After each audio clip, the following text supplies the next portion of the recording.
The moment is forever etched in my memory. 200 pairs of eyes watching as my career imploded in real time. My boss Dave's voice echoed through the conference room, each word deliberate and cutting. Sarah's marketing numbers have been disappointing for 2 quarters now. We need fresh ideas and stronger leadership. Today is her last day. 8 years of dedication, countless late nights, and sacrificed weekends, all dismissed in a 20-second announcement during our quarterly all-hands meeting. I remember the sudden, suffocating silence, the way my team members averted their eyes, except for Ashley from accounting, who looked horrified. The slight smirk on Dave's face. He didn't earn the nickname the Demolisher for nothing. Public humiliation was his specialty, a power move he deployed with disturbing frequency. What Dave didn't know, what no one at Tetralogic Solutions knew, was that 6 months earlier, I had signed the papers making me the owner of the very building where he was firing me. The building that housed our company's headquarters. The building whose lease was up for renewal in exactly 45 days. Sometimes the universe has a wicked sense of timing. I'm Sarah Miller, and this is how losing everything helped me find what I never knew I was looking for. Before we jump back in, tell us where you're tuning in from, and if this story touches you, make sure you're subscribed, because tomorrow, I've saved something extra special for you. Part 1. The Corporate Cage. Your presentation for the Westfield. Account needs a complete overhaul. This isn't going to impress anyone. Dave Thompson dropped the pitch deck on my desk, several pages slipping onto the floor. They're our biggest potential client this year. Don't screw it up, Sarah. That was 3 weeks before I was fired, and looking back, I should have seen the writing on the wall. Dave had been increasingly critical of my work, moving goalposts, and excluding me from meetings where I'd previously been essential. Classic power plays from a man who felt threatened by a woman who consistently outperformed him before he became CMO. The truth was, our marketing department numbers weren't down because of my leadership. They were down because Dave had slashed our budget by 30% while simultaneously setting growth targets 20% higher than the previous year. It was a recipe for failure by design. I just didn't want to admit it. I bent down to pick up the scattered presentation pages, my tailored pencil skirt restricting the movement, another small daily discomfort I'd accepted as part of corporate life. My office, with its view of downtown Portland, was supposed to be a status symbol. Everything in it, from the ergonomic chair I rarely had time to enjoy to the framed award for marketing excellence that Dave had tried to take credit for, represented success according to metrics I'd never questioned, until I did. It started with my grandmother's passing. Margaret Miller had been my rock, my confidant, and surprisingly, in her later years, my financial advisor. Never put all your security in someone else's hands, she'd told me during our last Christmas together. She'd lived through losing everything. In a divorce in the 1970s, when women had far fewer financial rights. Create your own safety nets, Sarah. When she passed and left me a substantial inheritance, I knew exactly what she meant for me to do with it. Not just save it or invest in stocks as my financial advisor suggested, but create tangible security. For a year, I researched real estate opportunities in Portland's rapidly growing market. My focus narrowed when I overheard our CFO complaining about lease costs during an executive lunch I was invited to only because the client requested my presence. The building owner's raising rates again next renewal, he'd muttered. Maybe we should consider relocating. Like a lightning bolt, the idea struck. What if I could purchase the building? My grandmother's inheritance wasn't enough for the full amount, but it made an excellent down payment. The numbers worked. The mortgage payments would be covered by Tetralogic's lease, with a small profit margin. If the company ever moved, the downtown location would make finding new tenants relatively easy. I created an LLC called SM Properties with my lawyer's help, specifically to maintain anonymity. I didn't want colleagues knowing I was their landlord, not because I planned to use it as leverage, but because separating my corporate identity from my investments seemed prudent. The building's previous owner was retiring to Arizona and appreciated my straightforward offer. The deal closed quickly and quietly. For 6 months, nothing changed. I'd receive monthly updates from the property management company I'd hired while continuing my role as marketing director at Tetralogic. The irony of sitting in meetings where executives complained about building costs while I nodded sympathetically wasn't lost on me.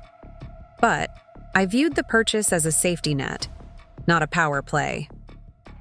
Then came the Westfield account.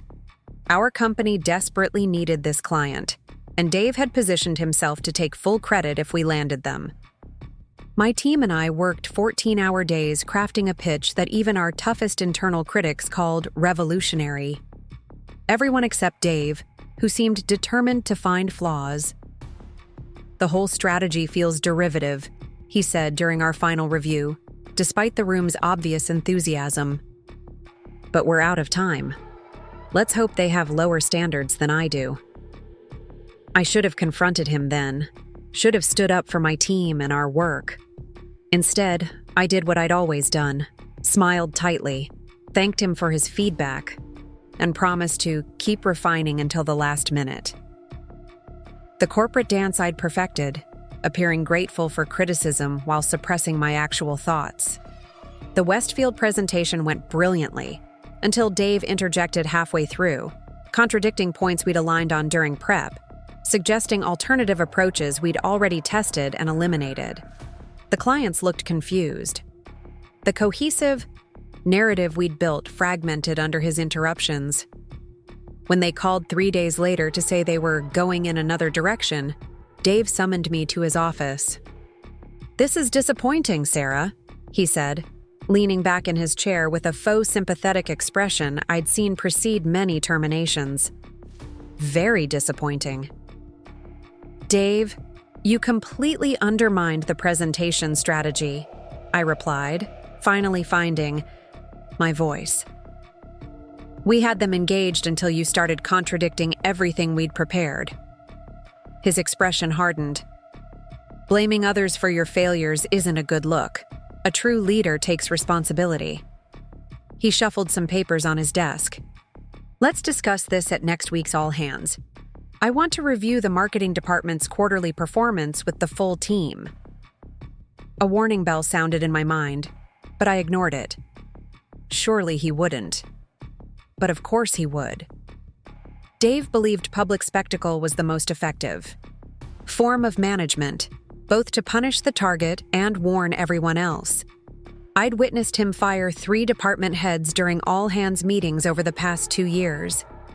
Each time, the atmosphere of fear afterward boosted productivity temporarily, a pattern he clearly interpreted as successful leadership. The week before the all-hands meeting crawled by with excruciating slowness. I updated my resume during lunch breaks, reached out to contacts at other firms, and prepared for what I suspected was coming. Yet even with this preparation, when the moment arrived, the shock was still overwhelming. "Today we need to address the marketing department's performance," Dave announced after routine company updates. Preparing and narrating this story took us a lot of time, so if you are enjoying it, subscribe to our channel. It means a lot to us. Now back to the story. "Sarah, please come to the front." 200 employees watched as I walked to the presentation area, my legs moving automatically while my mind raced. Should I defend myself? Resign on the spot? The options tumbled through my thoughts as Dave continued his practice speech about disappointing results and fresh leadership. Then came those final words. "Today is her last day." The room blurred. Someone gasped softly. Probably Ashley, who had become a friend despite working in a different department.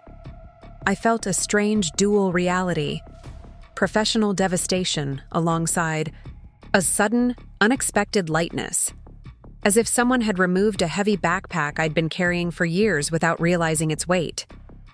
"I understand," I heard myself say, voice remarkably steady. "I'll clear out my office. Best of luck to everyone." And I walked out, back straight, eyes forward, the consummate professional until the conference room door closed behind me. Only then, alone in the hallway, did I allow myself a moment of pure, unfiltered reaction. Not tears, as I might have expected, but a single, explosive exhale followed by a startled laugh. What had just happened? 8 years of my life, dismissed in less than a minute. My identity as Tetralogic's marketing director, gone. The carefully constructed professional persona I'd built, shattered. Back in my office, I methodically packed my belongings while HR's representative, Melanie, awkwardly supervised. We'd had lunch together just last week, discussing her daughter's college applications. Now she couldn't meet my eyes as she recited company policy about returning badges and signing confidentiality reminders. "I'm sorry, Sarah," she whispered when her official script was complete. "This isn't right."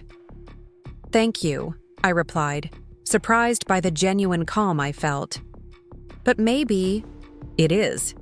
3 hours later, I sat in my apartment, a sleek, minimalist space I'd selected primarily for its convenient 7-minute commute to the office. The irony wasn't lost on me that I'd chosen where to live based on proximity to a job I no longer had. The place barely reflected my personality. It was more like a hotel suite than a home, with its neutral color palette and predictable contemporary furnishings. I'd spent so little time there that personalizing it had never seemed worth the effort. I kicked off the uncomfortable heels I'd worn for 12 hours straight and poured myself a generous glass of wine.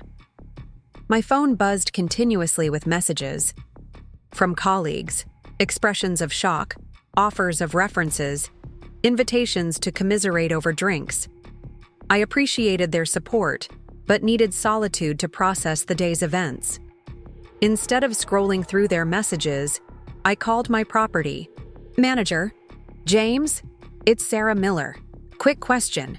When exactly is Tetralogic's lease up for renewal?" His answer, 45 days, sent a surge of something like electricity through me.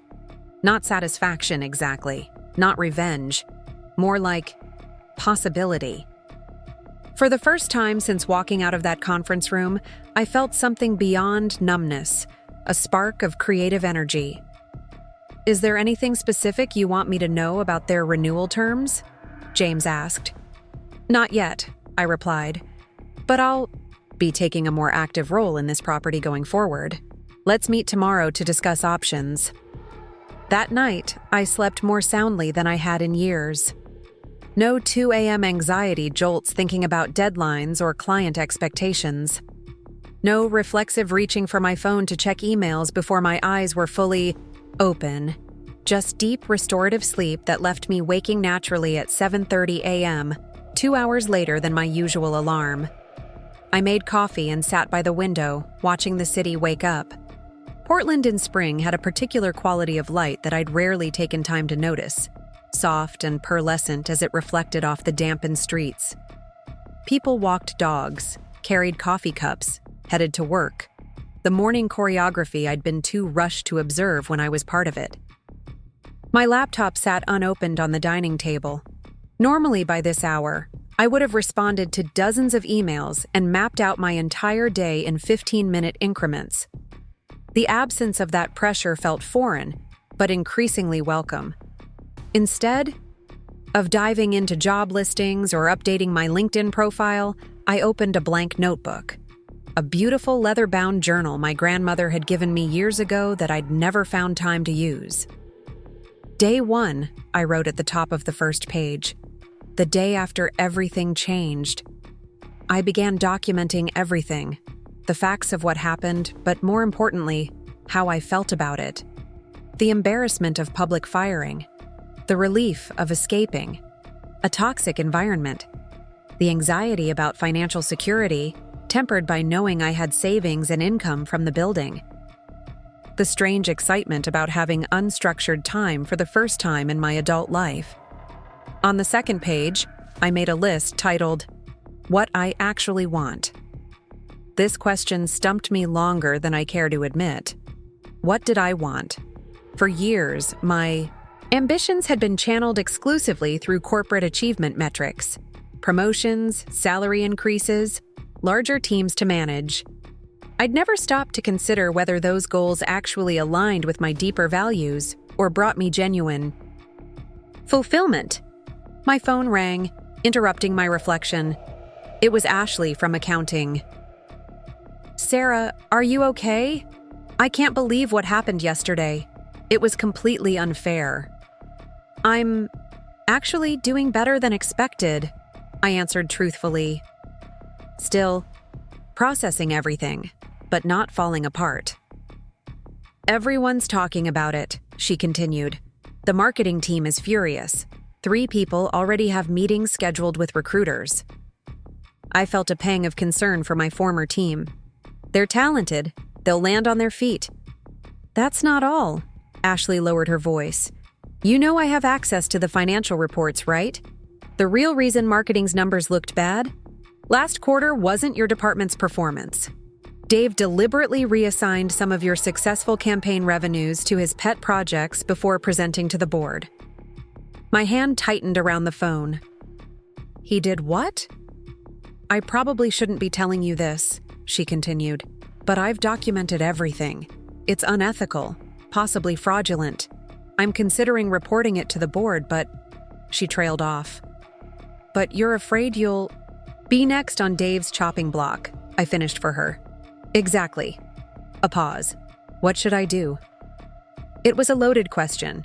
The old Sarah would have advised political caution, strategic patience, building allies before making waves, corporate survival tactics I'd mastered over years.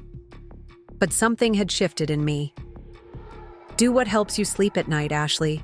There's life beyond tetralogic, believe me. After we hung up, I returned to my notebook with renewed clarity. Under what I actually want, I wrote, 1. To create something meaningful of my own. 2. To never feel powerless in my career again. 3. To help others avoid what happened to me. 4. To build a life, not just a resume. These 4 deceptively simple desires became my North Star in the weeks that followed. But first, I had to decide what to do about Tetralogic's lease.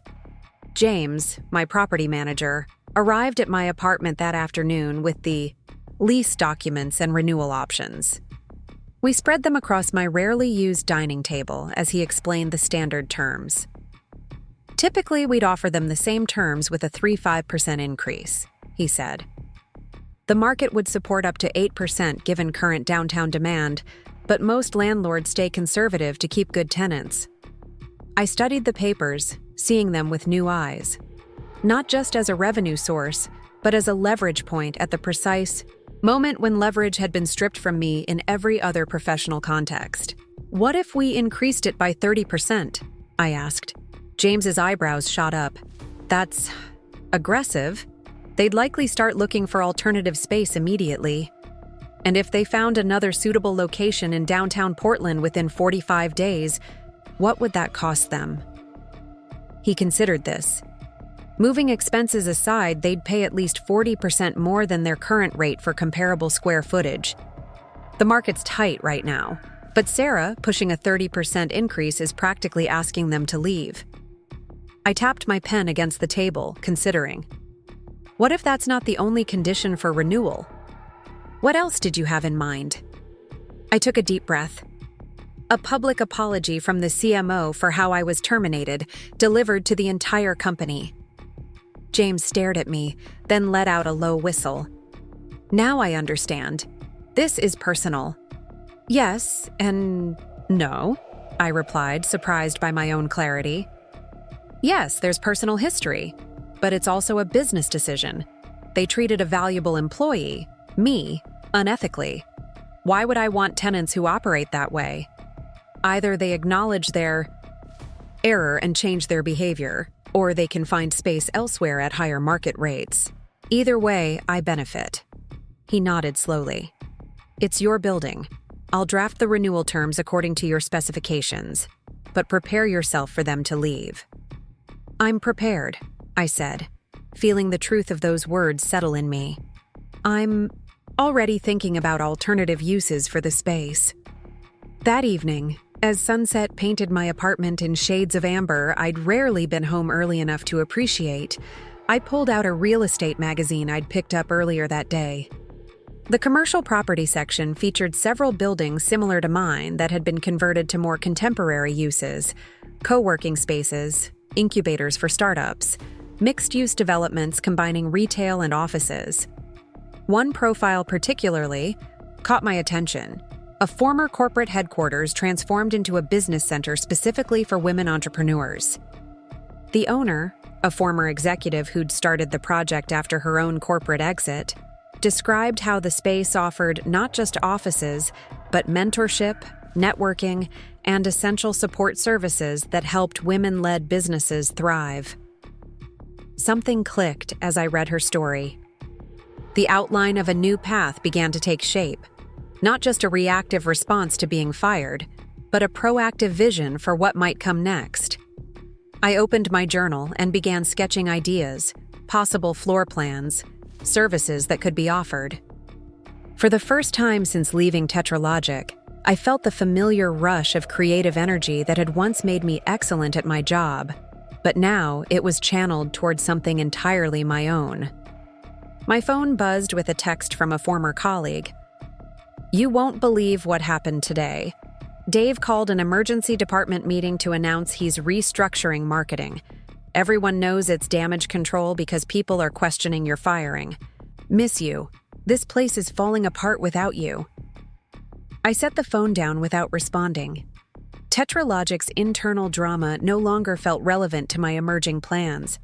I was surprised by how quickly my perspective had shifted, how the corporate world that had consumed my identity for years suddenly seemed distant and slightly unreal. The next morning, I woke with purpose. After a quick breakfast, I drove downtown to my building, to walk through it with fresh eyes. I'd visited only twice before, once during the purchasing process and once after the sale closed. Both times I'd moved through it furtively, worried about being recognized by Tetralogic employees. Now I strode confidently through the lobby, nodding at the security guard. "I'm Sarah Miller, the building owner," I told him. "Just here to inspect some areas outside the main tenant space." His eyes widened slightly. Clearly, he was accustomed to an absent landlord represented only by the management company. "Of course, Ms. Miller.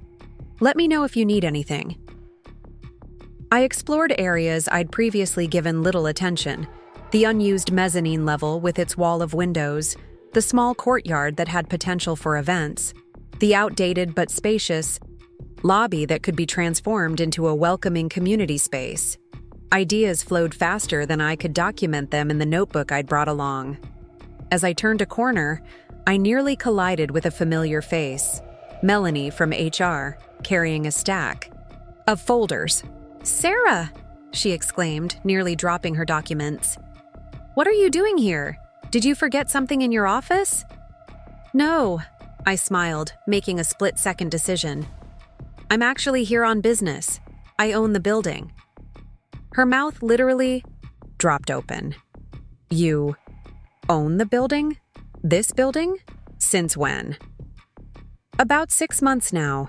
It was an investment opportunity." I kept my tone casual, as if discussing the weather. "Does Dave know?" she whispered, glancing around as if he might materialize in the hallway. "Not yet," I replied, "but he will when the lease renewal terms arrive tomorrow." Melanie's expression shifted from shock to something like admiration, with a hint of mischief. "Oh my God, that's incredible. Sarah, I don't even know what to say." "You don't need to say anything," I assured her. "But if you're not completely happy at Tetralogic, you might want to keep in touch. I have some developing plans for this space." I handed her my personal card, the new ones I'd ordered yesterday with SM Properties LLC embossed in silver. As she took it, her professional HR composure cracked into a genuine smile. "I'll definitely be in touch," she promised. "By the Time I left the building an hour later, my vision had crystallized. If Tetralogic chose to leave, which seemed likely given the terms I planned to propose, I would transform the space into the Pivot Point, a business center designed specifically for women in career transition. Those navigating layoffs, career changes, or entrepreneurial leaps would find not just office space, but a supportive community and practical resources. I'd be creating exactly what I wished I'd had after my own abrupt career pivot. The idea energized me in a way I hadn't felt in years. This wasn't just a reaction to being fired or a way to leverage unexpected real estate ownership. It was a genuine calling that aligned perfectly with my skills, experience, and newfound perspective on what truly mattered in professional life. When James called the next afternoon, his voice held barely contained excitement. The lease renewal terms were delivered to Tetralogic's CFO an hour ago, he reported. I just got a call from their legal department requesting an urgent meeting with the building owner. Perfect, I replied, feeling remarkably calm. Schedule it for tomorrow morning in the building's conference room on the mezzanine level. And James? Make sure they know exactly who they'll be meeting with. That night, I selected my outfit with deliberate care, not the conservative corporate uniform I'd worn for years, but a bold red dress that had hung unworn in my closet because Dave once commented that serious executives don't wear bright colors. I paired it with comfortable but stylish flats, rather than the punishing heels that had been my corporate staple. This meeting would happen on my terms, right down to how I presented myself. I slept soundly again, waking naturally before my alarm. As I prepared for the meeting, I reflected on how dramatically my life had changed in just 5 days. From dedicated, corporate executive to unemployed, from devastated to energized, from directionless to clear-visioned. The woman who stared back at me from the mirror looked somehow both familiar and brand new, like a photograph that had finally come into proper focus. When I arrived at the building, James was waiting in the lobby. They're already upstairs, he informed me. The CFO, their legal counsel, and... He paused meaningfully. Mr. Thompson. I smiled. Perfect. The conference room fell silent when I walked in. 3 men in nearly identical gray suits sat on one side of the table, all wearing expressions of disbelief tinged with something like dread. Dave recovered first, his face shifting into the condescending smile I knew all too well. Sarah, he said smoothly, there seems to be some confusion about this meeting. We're here to discuss lease terms with the building owner. There's no confusion, Dave, I replied, taking my seat at the head of the table. I am the building owner. SM Properties LLC was established 6 months ago when I purchased this building as an investment. The timing of our meeting today is coincidental, but certainly interesting. The CFO, Michael Reeves, looked like he'd swallowed something sour. You've owned the building this entire time, while employed at Tetralogic? Completely legally. And ethically, I confirmed. There's no conflict of interest clause in the employee handbook regarding personal investments, as I'm sure your legal team can confirm. I nodded toward their attorney, who reluctantly nodded back. This is absurd, Dave interjected. You're clearly using your position as landlord to retaliate for being terminated. I maintained a pleasant smile. Not at all. I'm simply reassessing the value proposition of having Tetralogic as a tenant. The proposed 30% increase reflects current market conditions for prime downtown real estate. The additional term regarding a public apology reflects my concern about your company culture and treatment of personnel. Neither is retaliatory. They're business decisions. No reasonable landlord would propose these terms, the lawyer argued. Perhaps, I acknowledged, but I'm not just any landlord. I've had the unique opportunity to observe Tetralogic's operations from the inside. Based on what I've seen, particularly in recent weeks, I have concerns about the company's ethical practices and leadership decisions. Those factors influence my assessment of you as desirable long-term tenants. Dave's face had turned an alarming shade of red. This is blackmail. It's negotiation, I corrected calmly. You're welcome to accept the terms, make a counteroffer, or find alternative space. The commercial real estate market in downtown NE. Portland is quite tight right now, but I'm sure you'll find something, though likely at considerably higher rates than even my increased terms. The CFO cleared his throat. Could we speak privately for a moment? I nodded and left the room, exchanging a quick glance with James, who gave me a subtle thumbs up. In the hallway, I took several deep breaths, surprised by my own composure. The Sarah from a week ago would have been intimidated by this confrontation. The woman I was becoming found it strangely exhilarating. After 10 minutes, the conference room door opened. The CFO emerged alone. We'd like to discuss a compromise, he began, his tone considerably more respectful than earlier. The rent increase is steep, but potentially workable with some adjustments to our budget. However, the public apology requirement is problematic.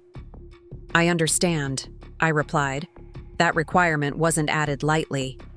He sighed. Dave refuses to consider it. Between us, several executives disagree with how your termination was handled, but he's insistent that backtracking would undermine his leadership authority. Dave refuses to consider it, the CFO continued, his voice lowered. He believes apologizing would undermine his authority. Between us, several executives disagree with how your termination was handled, but he won't budge on this point. I nodded, unsurprised. Dave Thompson had built his entire leadership persona around projecting infallibility. I appreciate your candor, Michael. My terms remain the same, but I'm open to discussing a modified timeline for the rent increase, if that helps with your budgeting. Michael glanced back at the conference room door, clearly torn between company loyalty and practical business sense. I should consult with the rest of the team. Of course, I replied. I'll wait. As he disappeared back into the conference room, I caught a glimpse of Dave's thunderous expression. The power dynamics had shifted so dramatically that I almost felt sorry for him. Almost.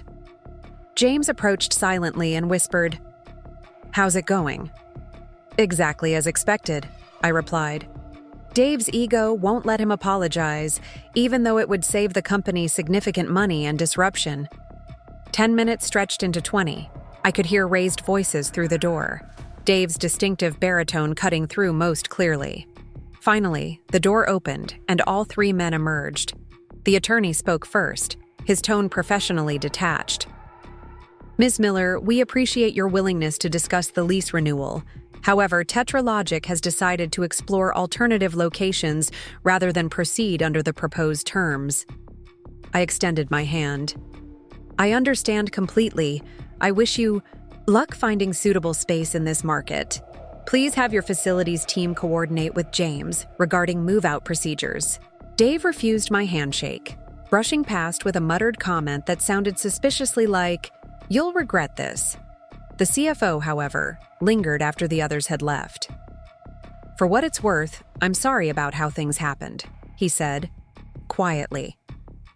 "This isn't how I would have handled the situation." "I appreciate that, Michael. Change is often for the best, even when it doesn't seem that way initially." After they'd gone, James turned to me with raised eyebrows. "Well, that's that. They'll be out in 45 days. Are you sure this is what you wanted?" I surveyed the empty conference room, already visualizing how it could be transformed. "Absolutely. Phase 1 complete. Now, the real work begins." The next few weeks passed in a whirlwind of activity. I immersed myself in creating a detailed business plan for the pivot point, researching other co-working spaces, meeting with architects, and securing financing for the renovations. Each step solidified my vision of a space designed specifically for women in career transition, those who, like me, were pivoting from corporate careers to entrepreneurship or independent consulting. I moved out of my soulless apartment and into a charming craftsman bungalow in the Hawthorne district, a neighborhood I'd always loved but had deemed too far from Tetralogic's offices. The irony wasn't lost on me that I'd centered my entire life around proximity to a job that no longer existed. My new home had character the apartment had lacked: original hardwood floors, built-in bookshelves, a kitchen with a breakfast nook perfect for morning coffee.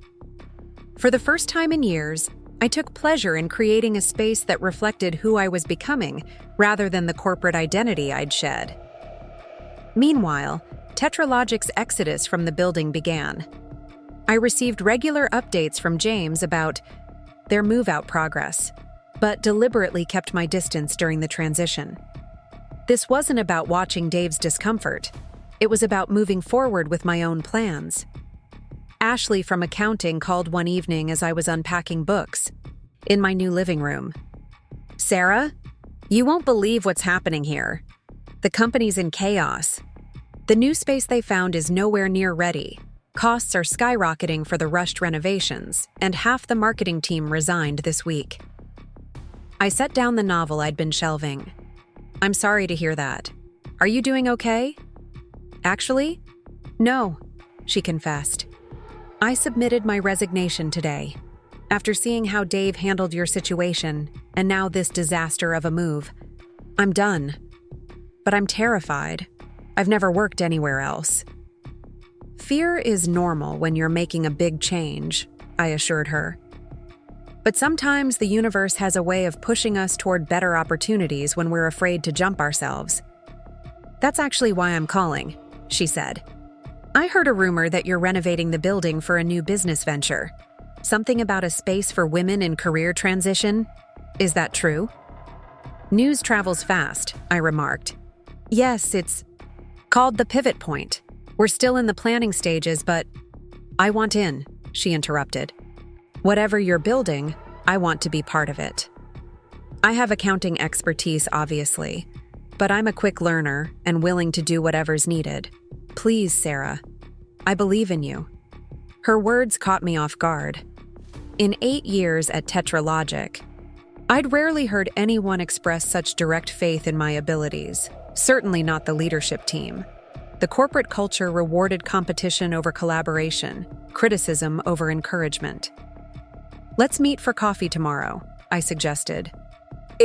"I could use someone with financial expertise, and I'd like to hear your thoughts on the business model." The next morning, Ashley arrived at the cafe near my new home carrying a folder bulging with papers. Before I could even greet her properly, she launched in. I stayed up half the night researching co-working spaces, membership models, and additional revenue streams. "I think your idea has enormous potential, but you need to consider tax implications and optimal corporate structure." Her enthusiasm was contagious. We spent 3 hours dissecting financial projections, membership tiers, and service offerings.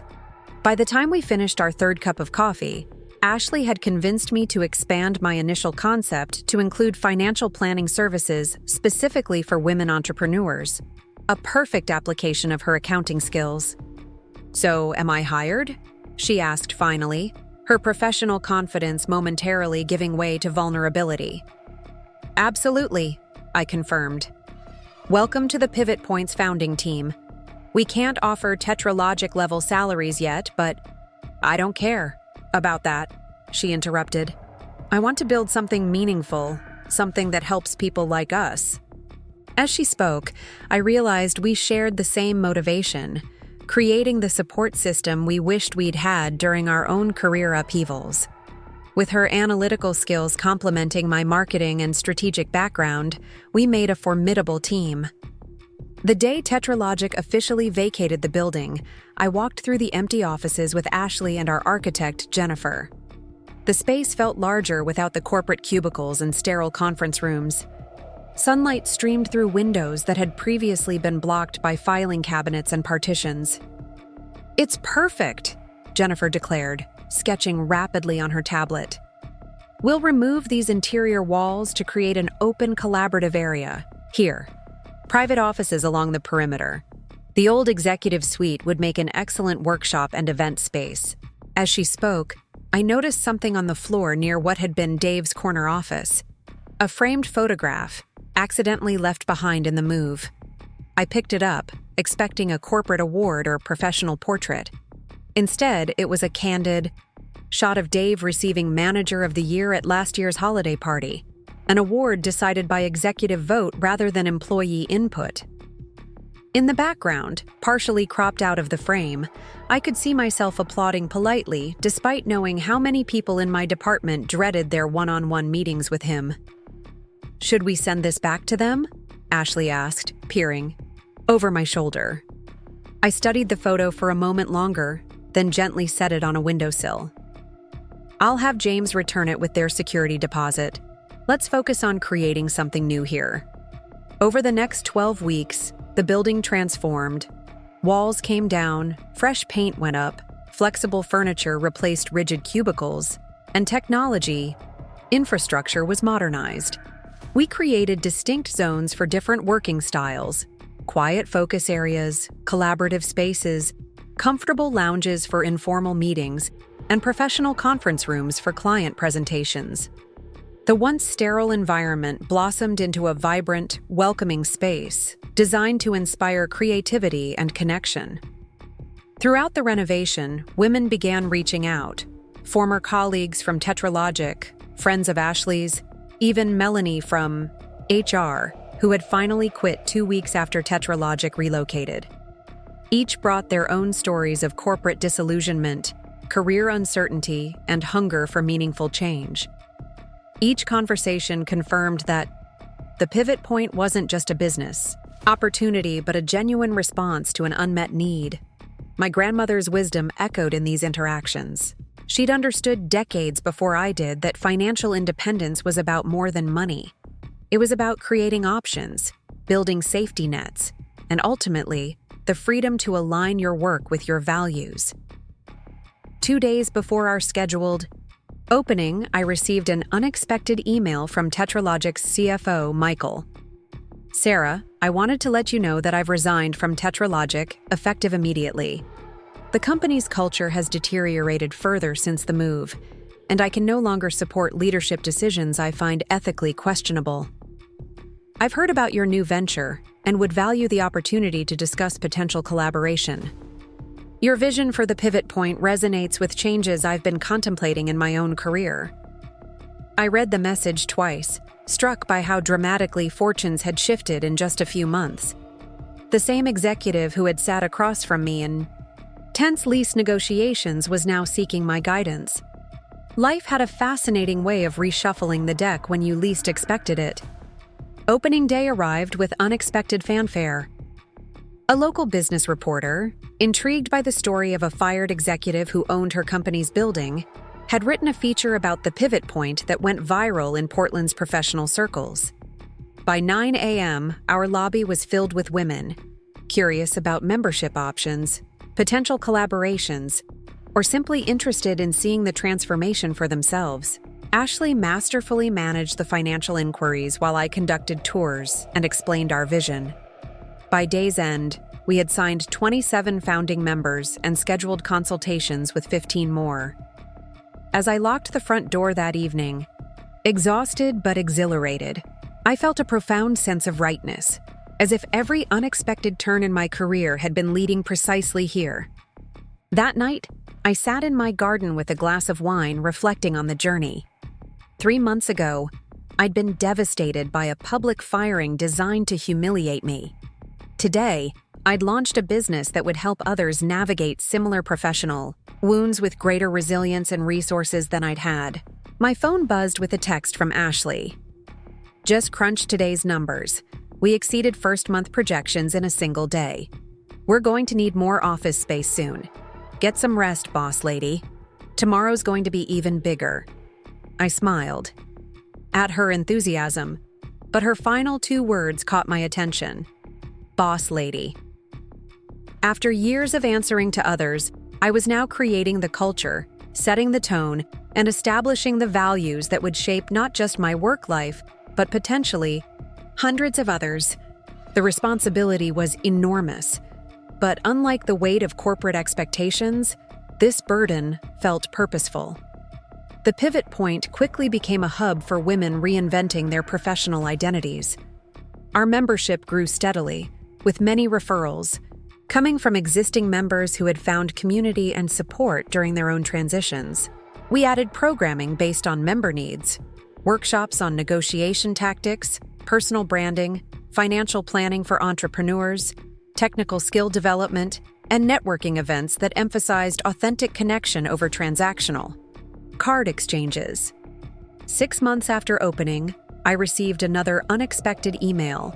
This one from a commercial real estate agent representing an unnamed client interested in leasing premium office space in your building. The attached requirements matched Tetralogic's typical needs almost exactly. I forwarded it to Ashley with a single question mark. Her reply came within minutes. No way. Is it them? The audacity. I called the agent directly, maintaining my professional composure as I inquired about his client. I'm not at liberty to disclose that information yet, he hedged. But it's a well-established technology company seeking to return to their previous neighborhood after an unsuccessful relocation. They're prepared to pay above market rate for the right space.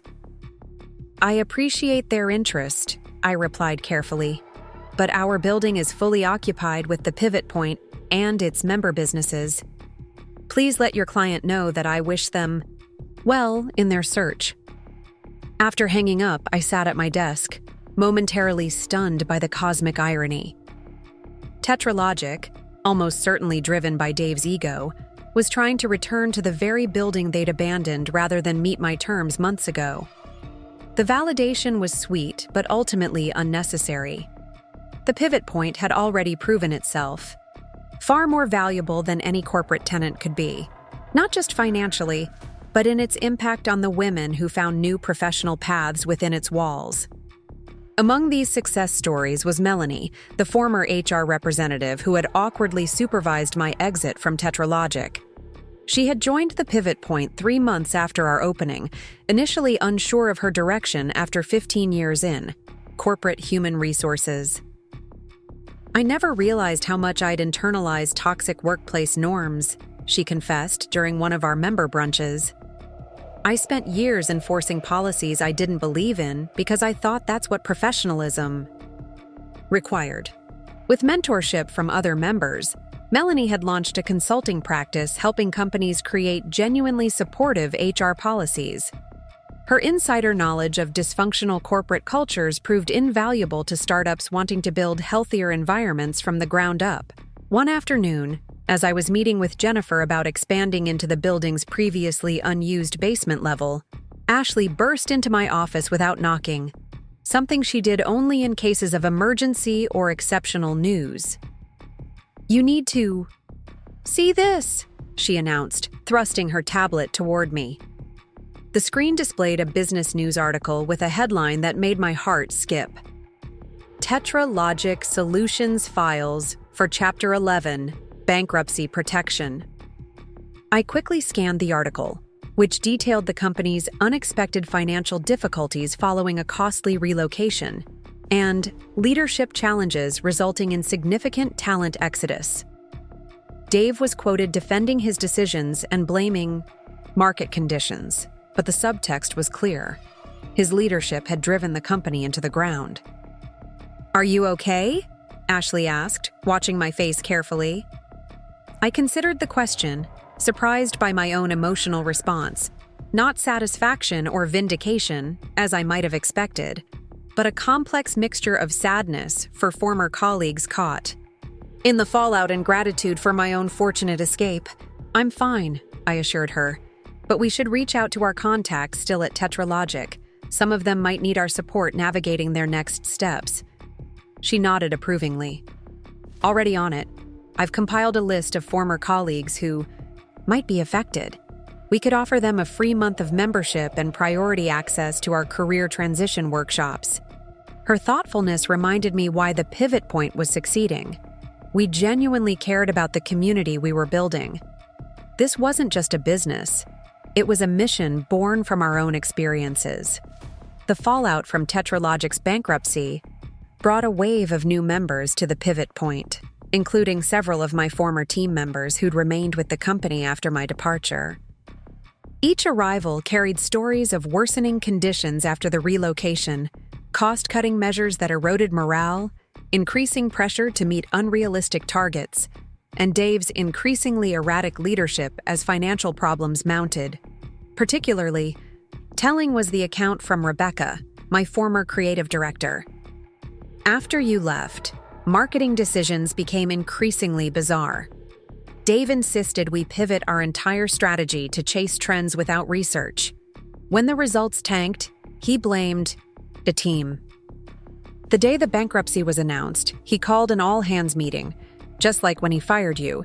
Except this time, he told everyone it was the market's fault, the economy's fault, even the building's fault for forcing us to relocate. Never once did he acknowledge his role in any of it. Her description reinforced what I'd come to understand about leadership. During my own journey, accountability isn't a weakness, but the foundation of genuine authority. Dave's need to appear infallible had ultimately undermined the very power he sought to project. 1 year after my abrupt firing, the pivot point had expanded to occupy 3 floors of the building and had a waiting list for private offices. We'd been featured in business magazines as a case study in innovative workspace design and community-centered entrepreneurship. Most significantly, we'd helped over 200 women navigate career transitions that might otherwise have derailed their professional lives. I'd just finished a successful meeting with potential investors interested in helping us expand to a second location when my assistant informed me that someone was waiting in the lobby, insisting on seeing me without an appointment. He says, "It's important," she added apologetically. "Says he's a former colleague." Curious, I walked to the reception area, where a familiar figure stood examining our community bulletin board. Dave Thompson looked significantly different than he had a year ago. His designer suit replaced by business casual attire. His confident posture diminished, his once meticulously groomed appearance slightly disheveled. He turned as I approached, an uncomfortable smile flickering across his face. "Sarah, you've done well for yourself." "Thank you, Dave," I replied neutrally. "What brings you here today?" He glanced around the vibrant space, taking in the warm lighting, comfortable seating, and walls covered with photos of successful members and inspirational messaging. Impressive transformation, very different from what it was. "That was intentional," I acknowledged. "Would you like to sit down? My office is just down the hall." In my light-filled office, formerly his executive suite, now redesigned with comfortable seating, plants, and artwork created by Pivot Point members, I waited patiently as Dave gathered his thoughts. "I'm job hunting," he finally admitted, the words clearly costing him considerable pride. "It's been 6 months since the bankruptcy, and I've had interviews but no offers. Someone suggested I reach out to previous connections." He met my eyes with visible effort. "I thought perhaps you might have advice. You've obviously landed on your feet." The irony of this moment wasn't lost on me. The man who had publicly humiliated me was now seeking my guidance. A year ago, I might have savored this reversal, perhaps even turned him away with the same dismissive attitude he'd once directed at me. But the woman I'd become recognized something the corporate executive I'd been couldn't have seen, the opportunity to break a cycle rather than perpetuate it. "The job market can be brutal," I acknowledged, "especially when you're accustomed to being in charge. What kind of position are you looking for?" Relief flickered across his face at my professional tone. "Ideally another CMO role, but I'm being realistic. Marketing director, senior consultant, I'd consider various options at this point." I nodded thoughtfully. "Your experience is substantial, but I suspect you're encountering hesitation because of Tetralogic's very public collapse. People are questioning your leadership approach." His expression hardened momentarily before he sighed. "That's been implied in several interviews, yes. Dave, I'm going to offer you the same advice I give all our members who are reinventing their careers after setbacks. First, acknowledge what went wrong, not just externally, but to yourself. Second, articulate what you've learned and how you'd approach things differently. And third, consider whether the path you're pursuing is truly aligned with your strengths and values, or if you're chasing it because it's familiar. He looked skeptical. That sounds like a lot of self-help nonsense. Perhaps, I conceded. But I've watched over 200 women transform their professional lives using these principles. The ones who resist facing their past mistakes are invariably the ones who struggle longest to find their next opportunity. A flash of the old Dave surfaced, defensive, dismissive of perspectives that challenged his worldview. But it quickly faded, replaced by resignation. Maybe you're right, he admitted reluctantly.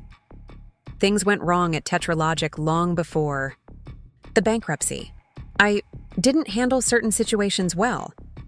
I waited, wondering if this was as close to an apology as his pride would allow. After a moment of uncomfortable silence, he surprised me. I shouldn't have fired you that way, he said quietly. It was unprofessional and ultimately damaging to the company.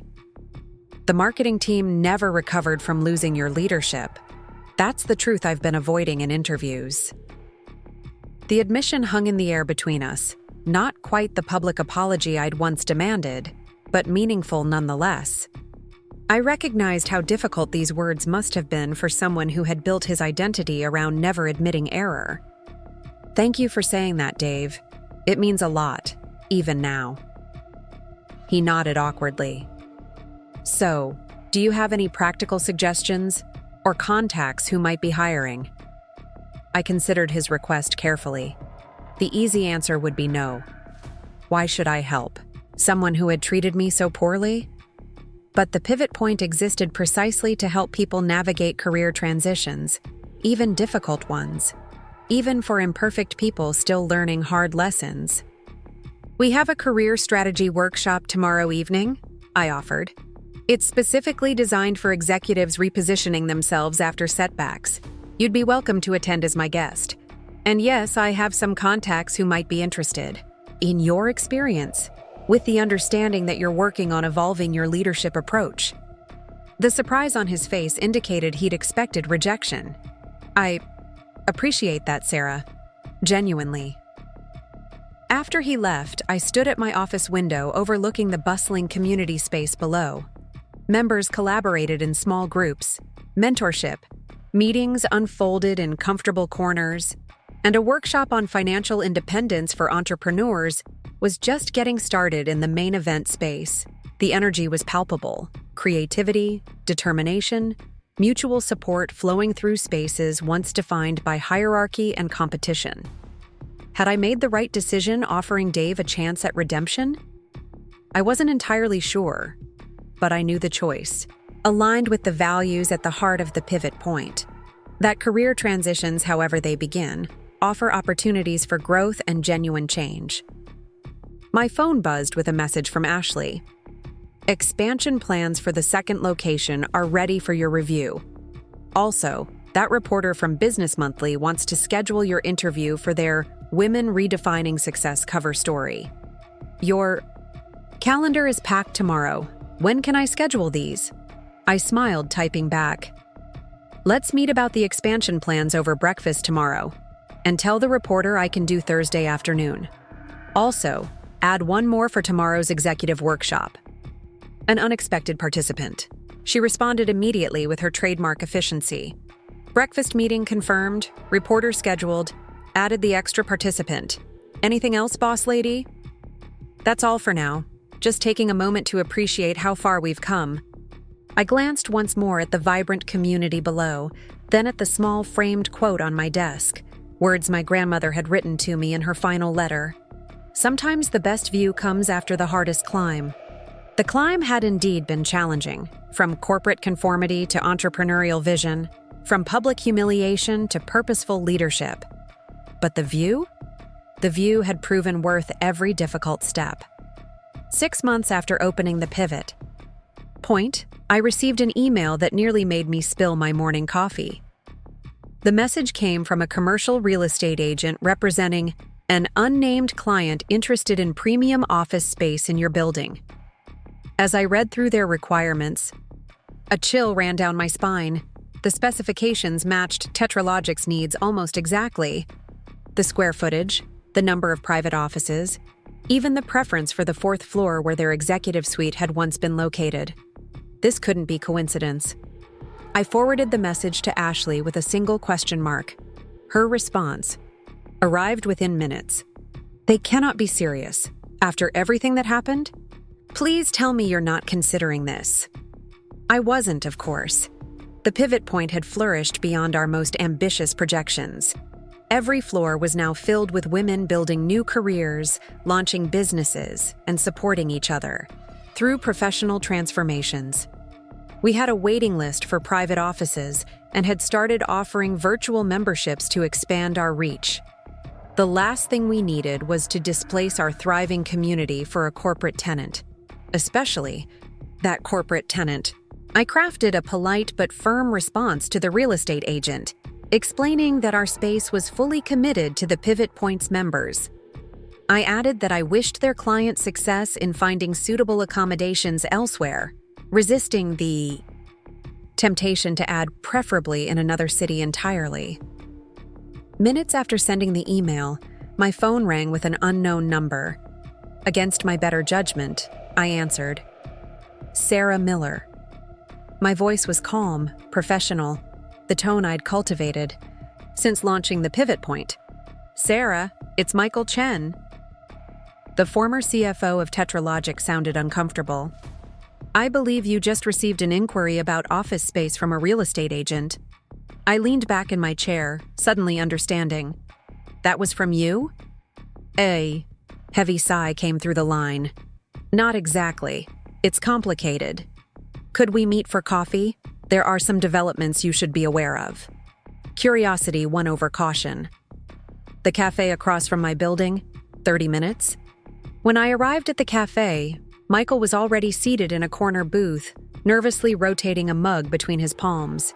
He'd aged visibly in the month since leaving Tetralogic, stress lines etched more deeply around his eyes, silver threading, more prominently through his dark hair. He stood as I approached, extending his hand with the formality that had always characterized our professional interactions. Thank you for meeting me, he said as we sat. I wouldn't have reached out if it wasn't important. I'm intrigued, I admitted. Are you behind the mysterious real estate inquiry? He shook his head. Not directly. After leaving Tetralogic, I started a consulting practice helping companies optimize their financial structures and operations. One of my clients is Meridian Technologies. They acquired Tetralogic's assets during the bankruptcy proceedings 3 months ago. This was news to me. I'd heard Tetralogic was struggling, but hadn't realized they'd already been absorbed by another company. So Meridian is looking to move into my building? Yes, but there's more to it. Michael lowered his voice, though the cafe's ambient noise already provided privacy. Dave Thompson is now Meridian's chief strategy officer. My stomach tightened. And let me guess, this move back to the original building was his idea? Michael nodded grimly. He convinced Meridian's leadership that returning to the original location would help retain key Tetralogic clients who were comfortable with that address. But between us, I think it's about his ego. He wants to reclaim the space you transformed so successfully. That's not happening, I stated firmly. The Pivot Point isn't going anywhere. I know, and I'm not asking you to change your mind. I wanted to warn you because Dave isn't taking your rejection well. He's making statements about you and the Pivot Point that could be construed as defamatory, suggesting your success is due to manipulating the real estate situation, implying you had inside information before purchasing the building, even hinting at improper financial arrangements. My blood went cold. We'd worked so hard to build the Pivot Point's reputation as an ethical, supportive community. Unfounded accusations from a bitter former boss could damage the trust we'd established, especially with potential investors for our expansion plans. Has he made these claims publicly? I asked, already mentally cataloging our legal options. Nothing published yet, but he's been vocal in industry circles. Several potential Meridian investors have asked me about the rumors, which is how I became aware of them. Michael hesitated, then added, I felt you deserved to know. What you've created with the pivot point is meaningful. Many former Tetralogic employees have found new opportunities through your programs. I didn't want to see that undermined by Dave's vendetta. I appreciate the warning, I said sincerely. But why are you still working with him after everything that happened at Tetralogic? Michael's expression tightened. My contract with Meridian predated their acquisition of Tetralogic. I didn't know Dave would be part of the package. Now I'm obligated to complete the term, though I've informed them I won't be renewing. Some mistakes you only make once. When I returned to the pivot point after our meeting, Ashley was waiting anxiously in my office. What happened? Was it really Tetralogic trying to move back in?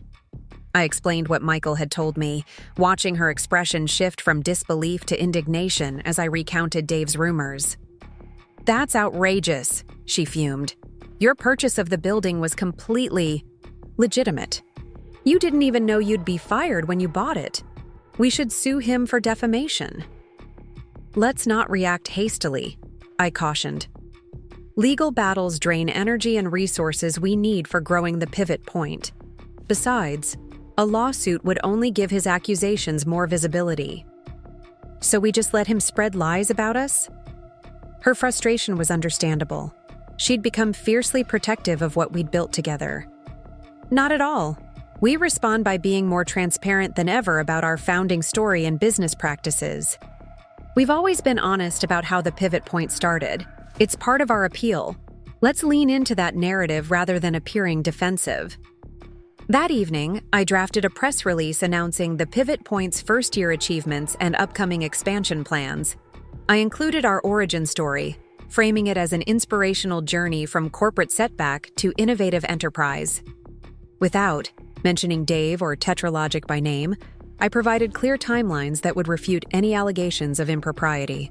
Ashley reviewed it with her accountant's attention to detail, suggesting precise language about our financial structure and funding sources. The next morning, Jennifer from Portland Business Monthly called, requesting an interview for their Women, Entrepreneurs Reshaping the City feature. Perfect timing. I'd love to participate, I told her. The pivot point is approaching its 1-year anniversary, and we have some exciting announcements about our growth and impact on women's professional development in Portland. During the interview, I was candid about my journey, including being fired publicly and discovering that my investment in the building would become unexpectedly significant. Jennifer seemed particularly interested in how the experience had shaped the pivot point's mission. Our entire operation is built around supporting women through career transitions, especially the difficult ones they didn't choose, I explained. We've all experienced professional setbacks. The difference is whether you have a community to help you transform that setback into something meaningful.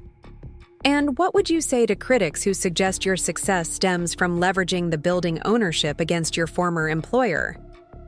Her question was diplomatic but direct.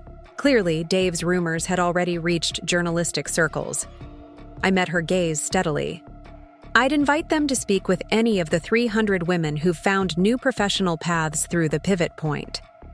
Our success comes from addressing a genuine need in the market, creating a supportive infrastructure for women navigating career pivots. The building circumstance was merely the catalyst that helped me recognize that need from my own experience. The article appeared 2 weeks later with the headline, Rising from Rejection: How Sarah Miller Turned a Public Firing into Portland's Most Innovative Workspace.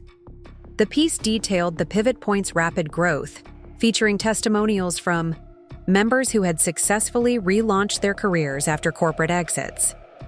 Most importantly, it clearly established the timeline of events, effectively neutralizing Dave's insinuations without ever acknowledging them directly.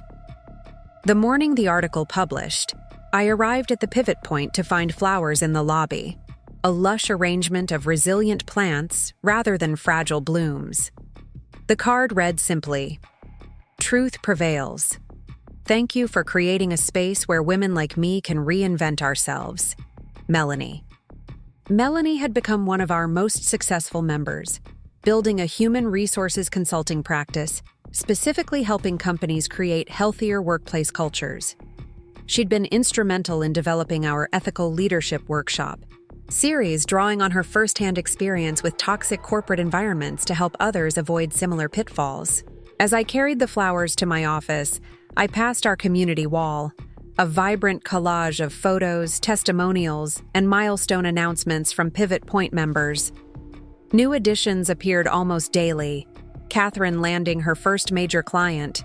After transitioning from corporate law to mediation services, Elena launching her sustainable fashion line after 20 years in retail management, Tasha receiving funding for her educational technology startup after being laid off from a major software company. Each story represented a woman who had refused to let professional setbacks define her future. My assistant, Zoe, herself a former administrative professional who joined us after her company downsized, stopped me in the hallway. The contractor needs final approval on the 5th floor renovations. Also, Michael Chen is asking if you're available for lunch next week. Oh, and the Seattle property agent sent over the preliminary terms for the building we discussed. I smiled at the pleasant problem of managing growth rather than survival. Tell the contractor I'll meet him at 2. Lunch with Michael works on Wednesday. And let's schedule a team meeting about Seattle tomorrow morning. The Pivot Point's expansion. To Seattle hadn't been in our original business plan, but the demand was undeniable. We'd received numerous inquiries from women in the area seeking the same supportive professional community we'd created in Portland. After careful analysis, Ashley had convinced me that a second location made financial sense, especially with the knowledge and systems we'd developed during our first year. When I mentioned our expansion plans during a community breakfast the following week, the response was overwhelming. Several members immediately volunteered to help with the Seattle launch, offering connections to local business networks, media contacts, and potential funding sources. The collaborative spirit that had defined the Pivot Point from its inception continued to be our greatest strength. This is what makes us different, Ashley observed as we debriefed afterward. In traditional corporate environments, people hoard contacts and information because knowledge is power. Here, sharing creates opportunity for everyone. She was right. We'd intentionally fostered a culture where women lifted each other up rather than competed for limited resources. The result was an ecosystem where everyone could thrive, a stark contrast to the zero-sum mentality that had characterized Tetralogic's leadership approach. Michael arrived for our lunch meeting precisely on time, characteristic of his meticulous approach to everything. We chose a restaurant several blocks from the Pivot Point, seeking both literal and figurative distance from our work environment for the conversation. The article was excellent, he commented after we ordered. Very effective at establishing the facts without appearing defensive. Thank you for the warning.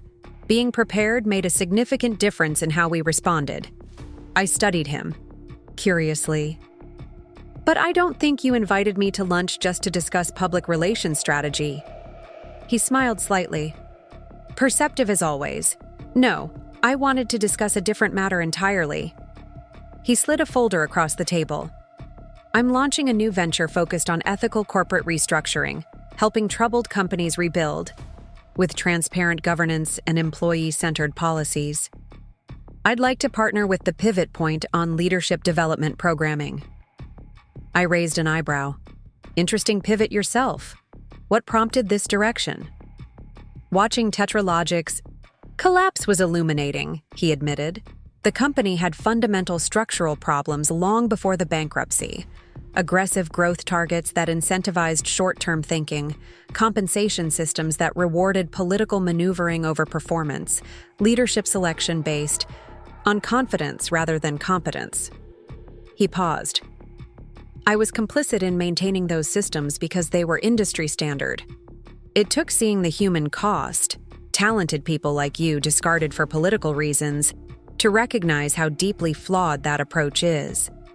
His frankness was refreshing. The Michael I'd known at Tetralogic had been guarded, careful never to criticize leadership decisions even when they were clearly problematic. This new version spoke with the confidence of someone who had examined his own values and found them worth standing behind. "Tell me more about what you're envisioning," I encouraged. As he outlined his concept, I recognized its potential alignment with the Pivot Point's mission. Michael's focus on restructuring troubled companies complemented our work helping individuals rebuild after corporate setbacks.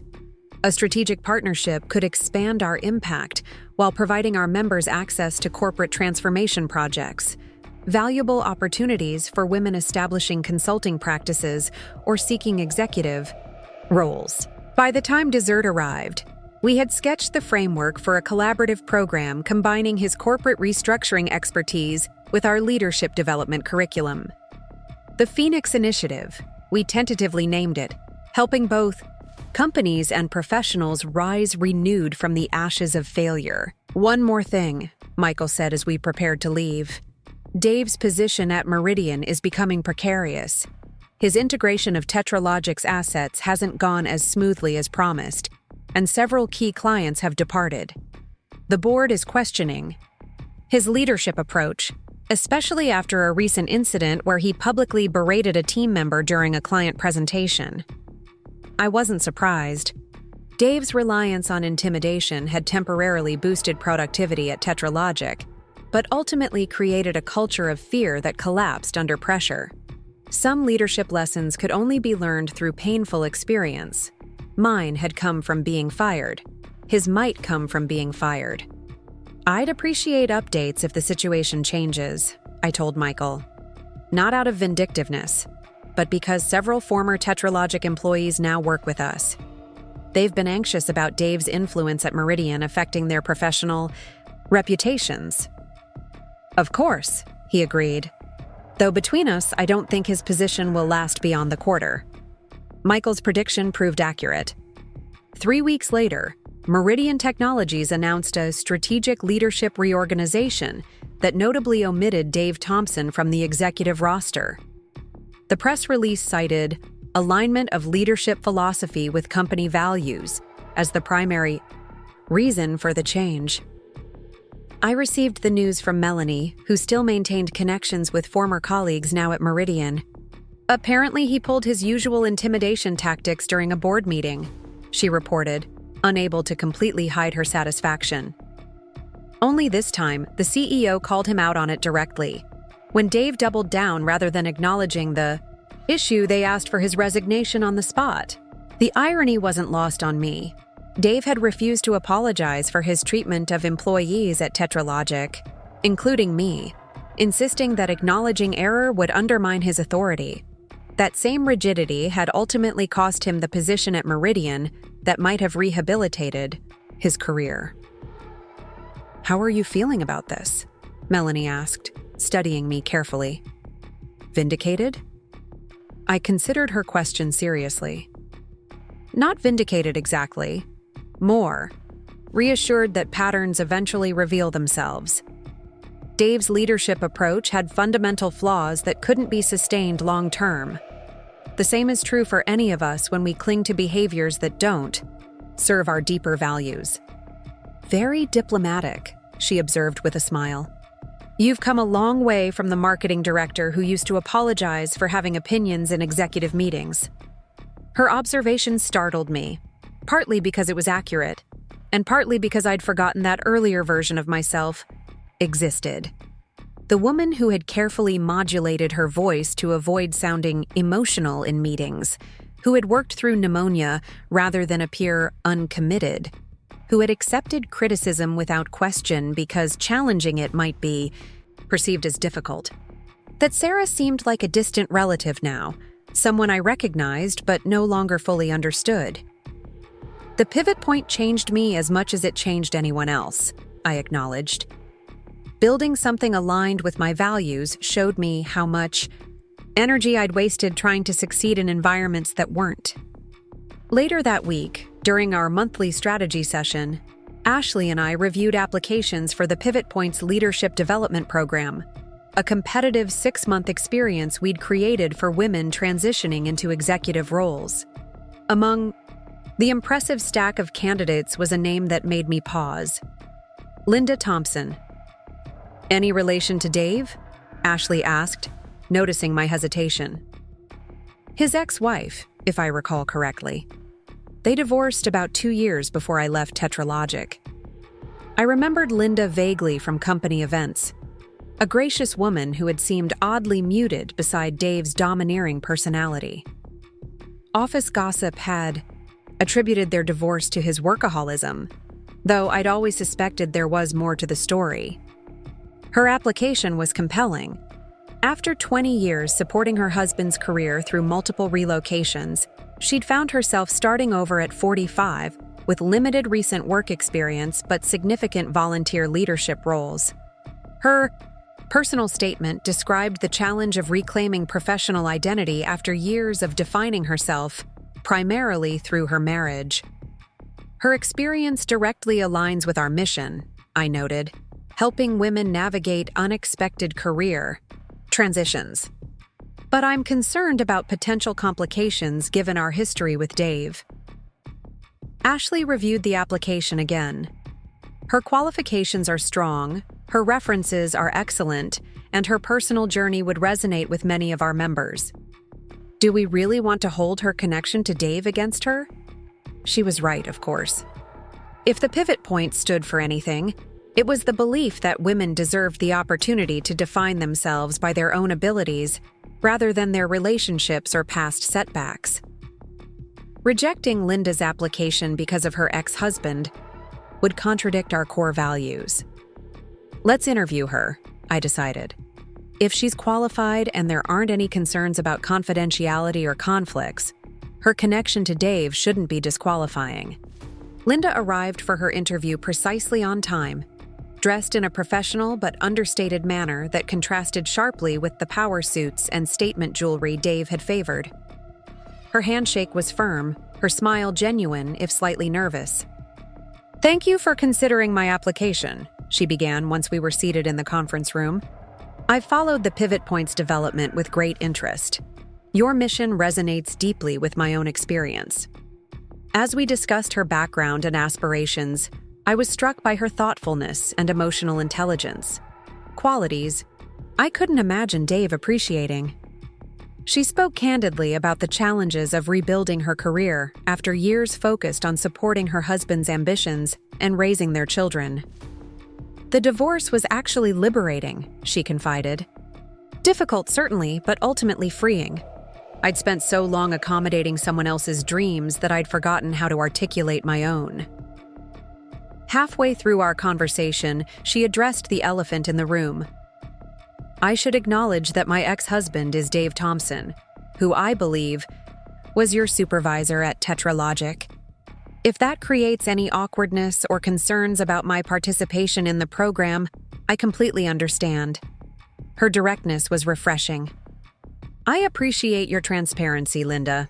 Yes, I worked with Dave before founding the Pivot Point. May I ask if you're still in contact?" "Only regarding matters affecting our children, and those interactions are deliberately limited. Our perspectives on many things proved fundamentally incompatible." A wealth of unspoken history lingered behind her diplomatic phrasing. "I won't pretend there weren't challenges in my professional relationship with Dave," I acknowledged. "But the Pivot Point evaluates each woman based on her own merits and journey.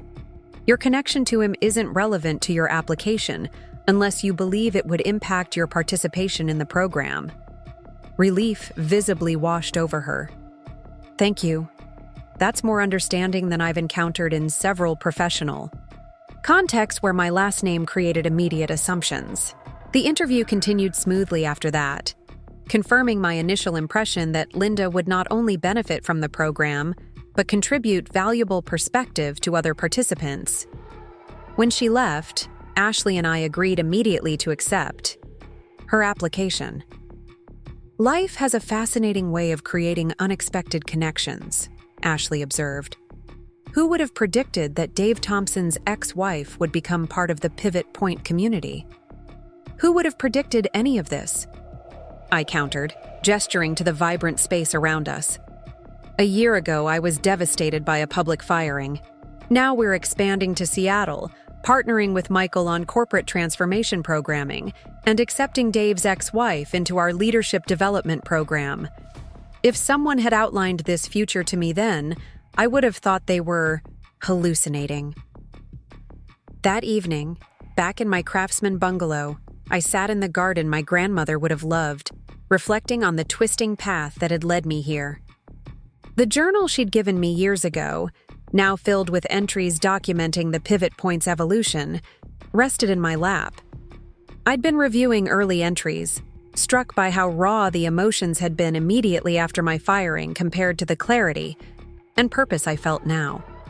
On the page, dated exactly 1 year after Dave had dismissed me in front of the entire company, I wrote, "Anniversary of the day everything changed. The universe's greatest kindnesses often come disguised as its harshest. Blows." Without that public humiliation, I might never have found the courage to create something authentically mine. Without losing my corporate identity, I might never have discovered who I truly am beyond professional titles and achievements. What looked like an ending was actually the first step on a path more aligned with my deepest values. The building was never just a building, it was the foundation for building myself anew. My phone chimed with a text from Ashley. Final numbers for year 1 just confirmed. Profitability exceeding projections by 23%. Seattle financing approved. We did it, boss lady. We really did it. I smiled, typing back, "We did it. Every member of this community contributed. Year 2 will be even better." Setting down the phone, I traced my grandmother's inscription on the journal's inside cover. "Remember, the seeds of new beginnings are planted in every ending. Keep your hands in the soil of possibility." How right she had been. The corporate career I had thought defined me had been merely preparation for creating something far more meaningful. In the gathering twilight, surrounded by plants I'd nurtured from seedlings, just as I'd nurtured the Pivot Point from concept to thriving reality, I felt profound gratitude for the painful firing that had ultimately set me free. Dave Thompson had intended that day to diminish me. Instead, he had inadvertently launched me toward a future more authentic and impactful than any corporate trajectory could have offered. Some might call it karma or cosmic justice, that Dave had eventually experienced the same public dismissal he'd inflicted on others. But I preferred to see it as the natural consequence of leadership built on intimidation rather than inspiration. The Pivot Point succeeded precisely because we'd created the opposite. A community where vulnerability was strength, collaboration trumped competition, and every setback contained the seeds of transformation. Tomorrow would bring new challenges. The Seattle expansion, the partnership with Michael, Linda's integration into our leadership program. But for tonight, I allowed myself to simply appreciate the journey that had brought me here. From fired to flourishing, from corporate conformity to authentic leadership. From building tenant to building owner. The pivot that had seemed so devastating in the moment had become the axis around which a more meaningful life had formed. And that perhaps was the most valuable lesson the Pivot Point offered to every woman who walked through its doors. That our lowest professional moments, when embraced with courage and community support, could become the foundation for our greatest contributions. Not despite our wounds, but because of them, because they showed us what truly mattered and freed us to build lives around those discoveries. The universe did indeed have a wicked sense of timing, and for that, I was endlessly grateful. 2 years after the Pivot Point's grand opening, I stood at the podium in our Seattle location, addressing the crowd gathered for the ribbon-cutting ceremony. The expansive industrial chic space, once a neglected warehouse in the Fremont district, now gleamed with potential and purpose. Floor-to-ceiling windows flooded the collaborative areas with natural light, while carefully preserved architectural elements honored the building's history. Like our Portland headquarters, this space had been designed to inspire creativity, foster connection, and support transformation. This moment represents more than a business expansion, I told the assembled guests, which included Seattle city officials, members from our Portland location, and dozens of women already registered for Seattle memberships.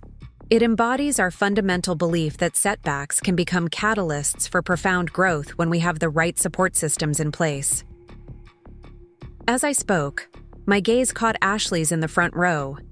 She gave me a subtle thumbs up, the same gesture she'd offered during countless pivotal moments in our journey.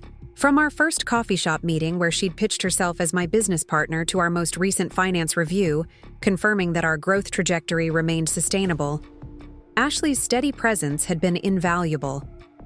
After the ceremony, during the reception that followed, a woman approached me with purposeful strides. Her silver-streaked dark hair framed a face with laugh lines and intelligent eyes that assessed me candidly. "Sarah Miller? I'm Eleanor Vasquez, CEO of Horizon Ventures." She extended her hand with a firm grip. "Your keynote was compelling. I'd love to discuss potential investment in your next phase of expansion." Eleanor Vasquez was a legend in the venture capital world, known for backing women-led companies that combined profit with social impact. That she had attended our opening personally, rather than sending a representative, spoke volumes. "I'm honored by your interest," I replied, genuine surprise tempering my professional composure. We weren't actively seeking investment at this stage, but I'd welcome the conversation. Her smile was knowing.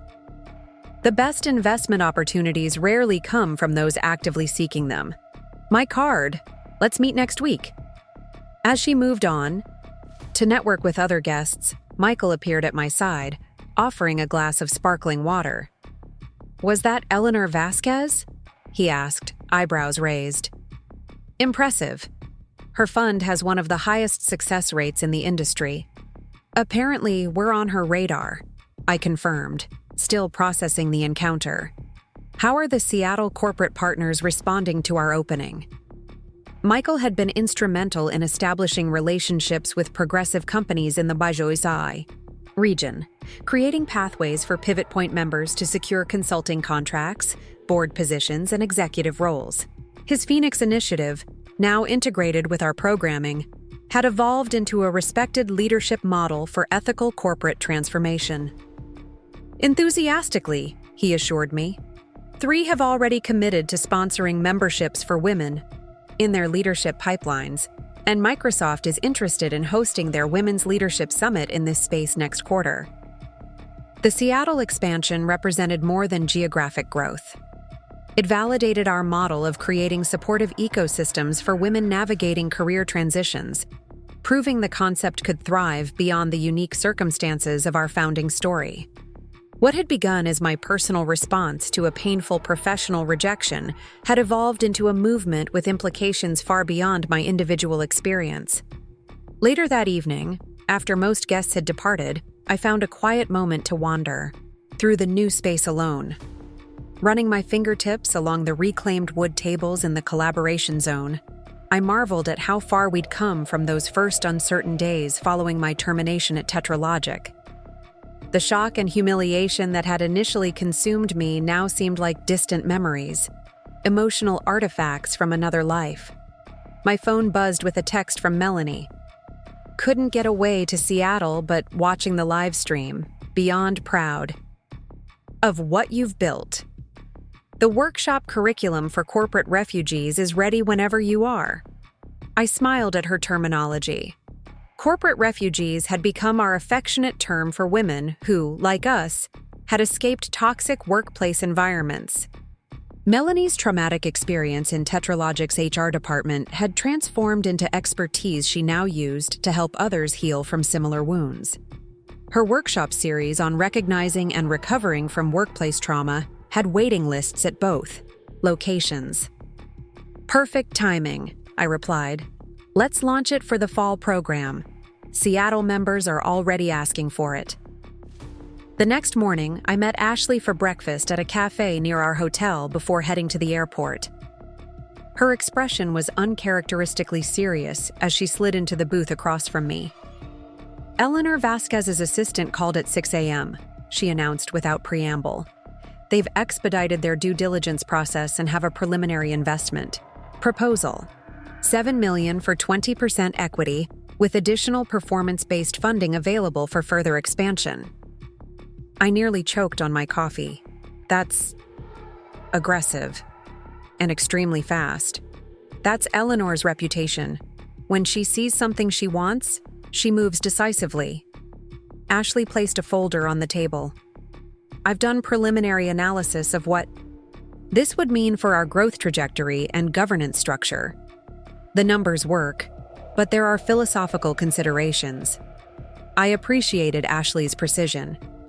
She understood that the pivot point's value extended beyond financial metrics to the community we'd cultivated and the mission that drove us.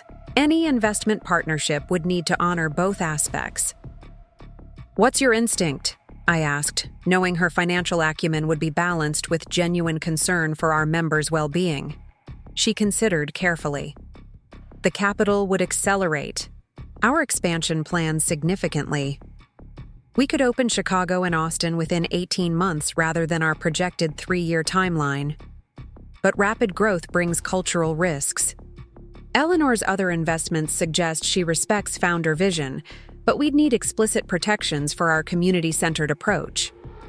Let's meet with her, I decided. Explore the possibility without committing. Our Portland model is thriving. Seattle is launching successfully. We're negotiating from strength. Back in Portland the following week, I found a package waiting on my desk. Inside was a beautifully bound leather journal with a handwritten note. For recording the next chapter of your journey, looking forward to our discussion, Eleanor. The gesture struck me as thoughtful rather than presumptuous. The gift acknowledged the significance of the decision we faced. Eleanor understood that expansion capital wasn't merely a business transaction for us, but a choice about the Pivot Point's future identity. Our meeting was scheduled for Friday afternoon in the Pivot Point's rooftop garden, a flourishing oasis we'd created from what had once been an unused mechanical space. Eleanor arrived precisely on time, dressed in elegant simplicity that projected confidence without ostentation. "This is spectacular," she remarked, surveying the garden with evident appreciation. "Perfectly aligned with your philosophy of transformation, taking neglected spaces and revealing their potential." "It's one of my favorite metaphors," I acknowledged. Both people and places often have hidden capabilities that simply need the right conditions to flourish. We settled in a comfortable seating area surrounded by native plants and herbs grown by our culinary entrepreneur members. Over the next 2 hours, our conversation ranged far beyond conventional investment discussions. Eleanor shared her vision for funding women-led enterprises that challenge traditional business models, while I elaborated on the Pivot Point's commitment to creating economic opportunities through community support rather than individual competition. "What you've built here isn't just a successful business," Eleanor observed as our discussion concluded. "It's a proof of concept for a different approach to professional development and entrepreneurial support. I don't want to simply invest in your expansion. I want to help you scale your impact." Her words resonated deeply. Scaling impact rather than merely scaling operations had been our guiding principle from the beginning. The investment opportunity represented more than financial resources. It offered a platform to extend the Pivot Point's model to markets we couldn't otherwise reach in the near term. "We'll consider your proposal carefully," I promised. "There's a community of people who have a stake in this decision beyond the formal ownership structure." "I wouldn't expect anything less," Eleanor replied. "That community-centered approach is precisely what makes the Pivot Point valuable. Diluting it would be counterproductive from both mission and financial perspectives." After consulting extensively with Ashley, our leadership team, and key community members, we accepted Eleanor's investment with specific provisions protecting our core values and programming autonomy. The partnership would accelerate our physical expansion while connecting us to Eleanor's vast network of progressive companies and investors. The day we signed the final agreement, I received an unexpected email from Linda Thompson, Dave's ex-wife who had graduated from our leadership development program and now served on our advisory board. The subject line read simply, "You should know about this." The message contained a link to a business news article announcing Dave Thompson's new venture, a men's-only executive club called the Command Center, with locations planned in Portland and Seattle. According to the article, the concept offered traditional masculine leadership development without politically correct constraints and sanctuary from the feminization of corporate America. I read the piece twice, my initial amusement gradually giving way to concern.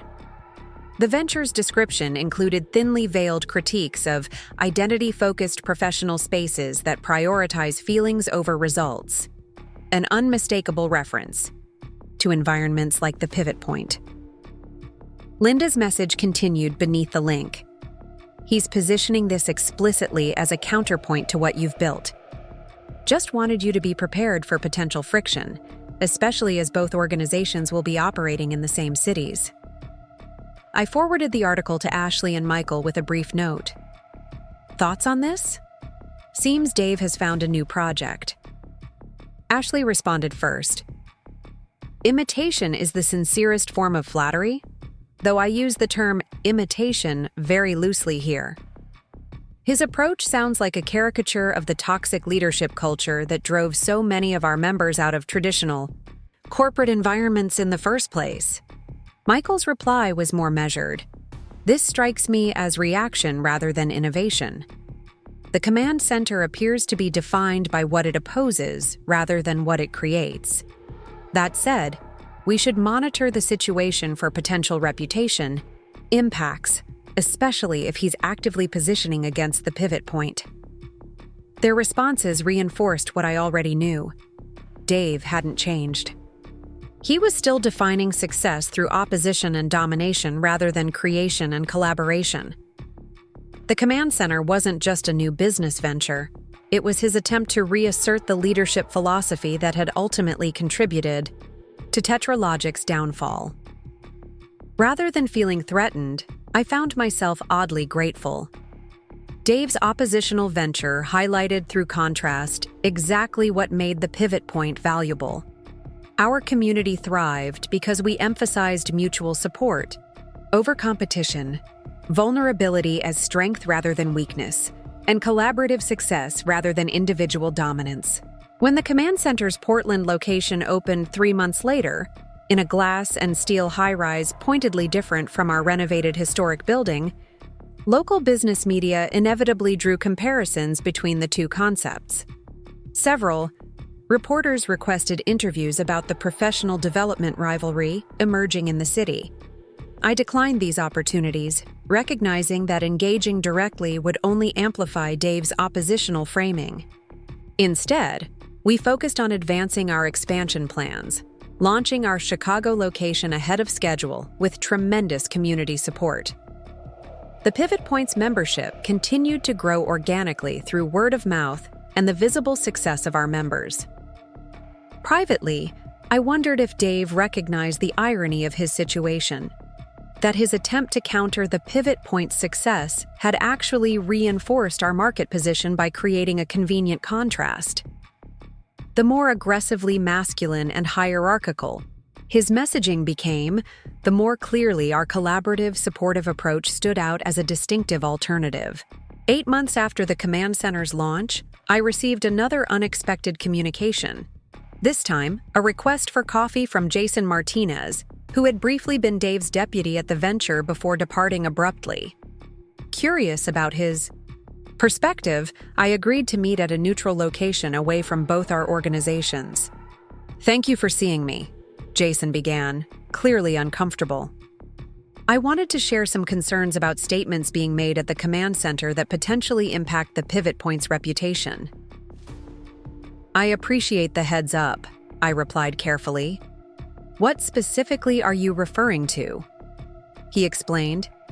that Dave had been telling potential investors and members that the Pivot Point's success stemmed from underhanded business tactics rather than a viable model. More disturbing, he had begun claiming that women who chose collaborative professional environments like ours were avoiding accountability and seeking emotional coddling rather than genuine achievement. I left because I couldn't reconcile this messaging with what I was observing, Jason admitted. Many of the Pivot Point's members have achieved remarkable business success. The disparagement seemed both inaccurate and unnecessary. May I ask, why you're sharing this with me?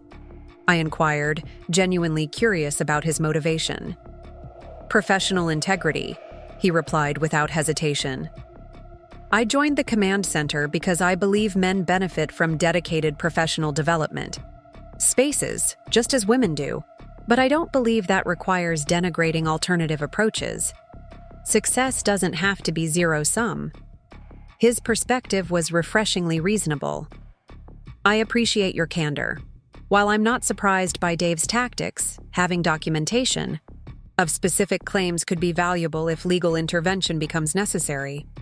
Jason agreed to provide a written account of the problematic statements he had witnessed, adding that several other early command center employees had left for similar reasons.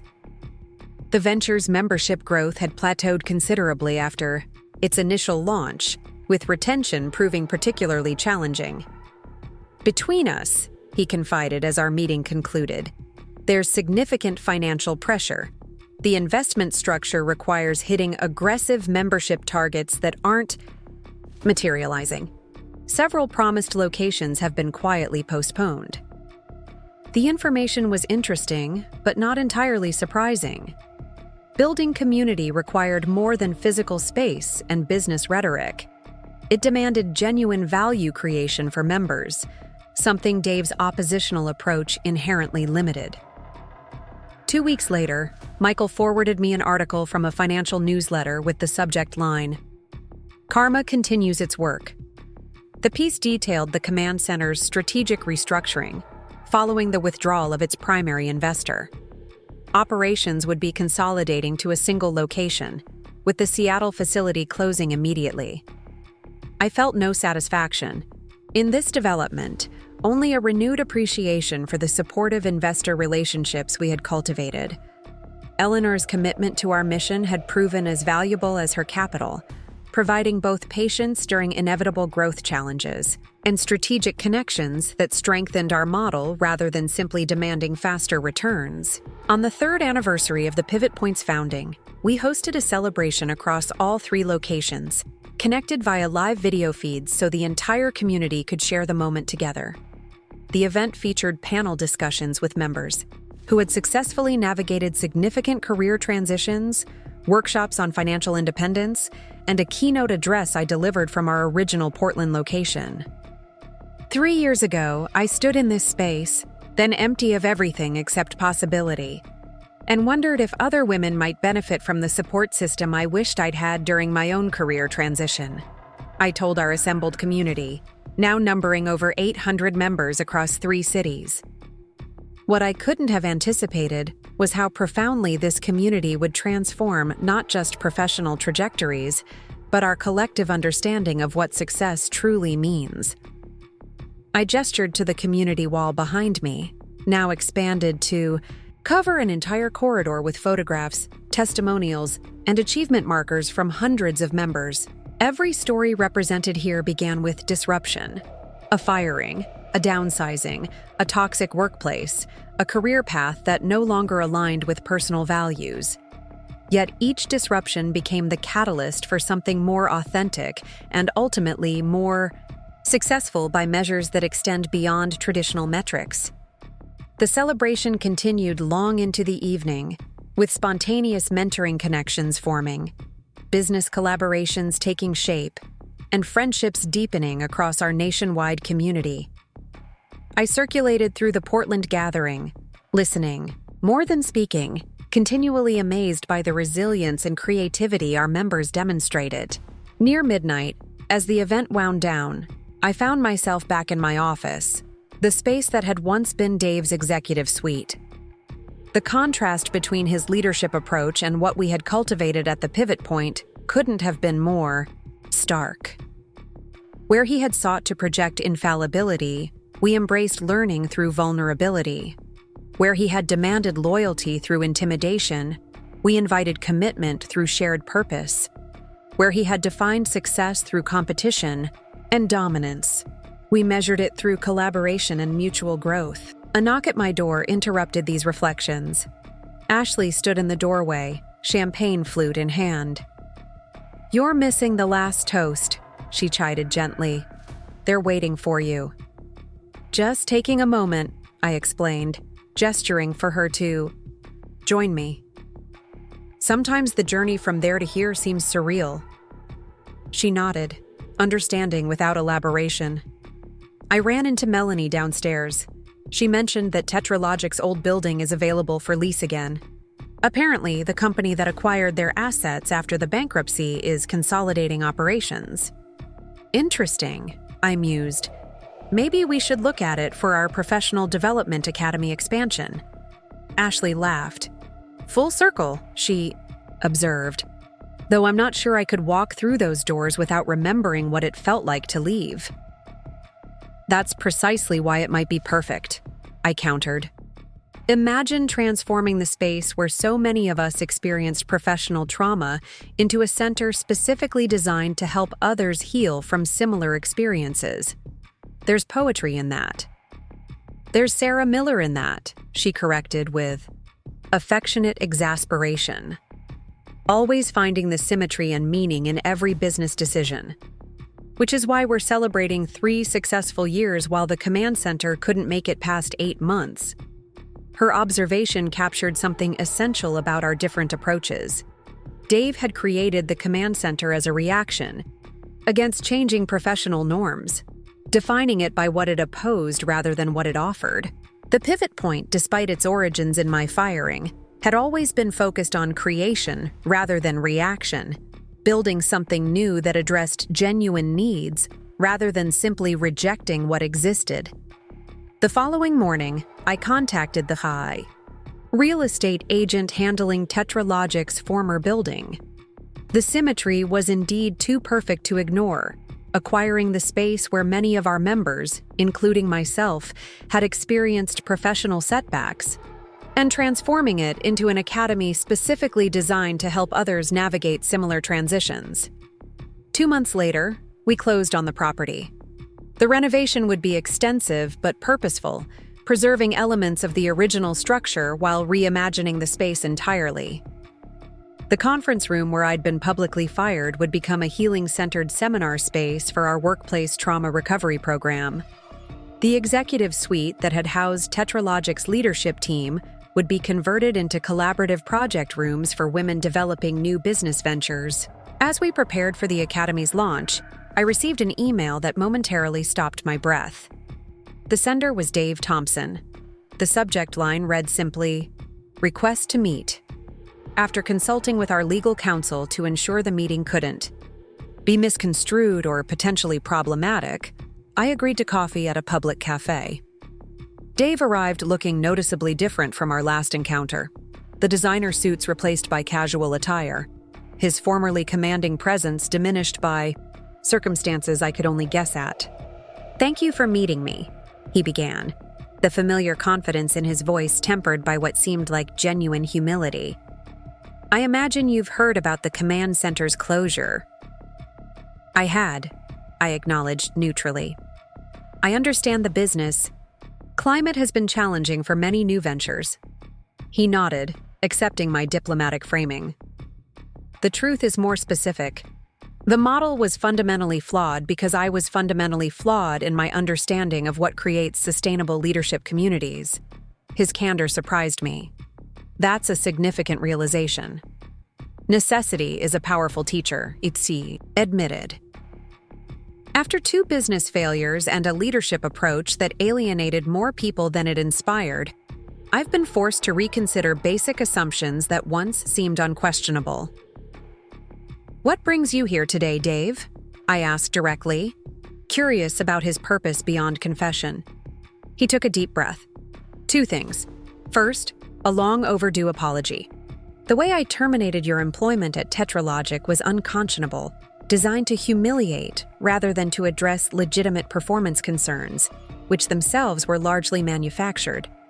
I was threatened by your competence and used my position to eliminate what I perceived as competition rather than recognizing your value as a collaborator. The apology he had refused 3 years ago, the one that might have prevented Tetralogic's relocation and subsequent financial troubles, now arrived when it could benefit him rather than me. Yet despite this recognition, I found myself appreciating the difficulty this acknowledgement must have presented to someone who had built his entire identity around projecting infallible strength. Thank you for saying that, I replied simply. And the second matter? I'd like to apply for your leadership redemption program, he stated, meeting my gaze directly. Linda told me about it, the intensive for former executives seeking to rebuild their careers after significant failures or ethical breaches. She says it's the most transformative professional development experience she's encountered. I couldn't hide my surprise. The program he referenced was indeed one of our most rigorous offerings, a 6-month intensive that combined deep personal accountability work with practical rebuilding of professional identity and ethical leadership capacity. That Dave would consider participating, and that Linda would recommend it to her ex-husband, spoke volumes about the changes in both their perspectives. The program involves significant vulnerability, I cautioned. Participants share their leadership failures openly and work collaboratively to develop more sustainable approaches. Given our history and your recent venture's positioning against our model, there would be unique challenges to your participation. I understand, he acknowledged. The positioning of the command center against the pivot point was another mistake born from the same flawed thinking that led to my other failures. Defining success through opposition rather than creation ultimately creates nothing of lasting value. You've proven that by building something genuinely transformative, while I've been reacting against changes I didn't understand. His self-awareness was more developed than I would have expected. Whether this represented genuine growth or simply strategic adaptation to changing circumstances remained uncertain. Yet the Pivot Point's mission had always included supporting authentic professional transformation, even for those whose previous approaches had caused harm. I'll need to consult with our program director and ethics committee, I told him. Your participation would require special considerations given your public statements about our organization and the number of our members who were formerly under your leadership at Tetralogic. I respect that process, he replied.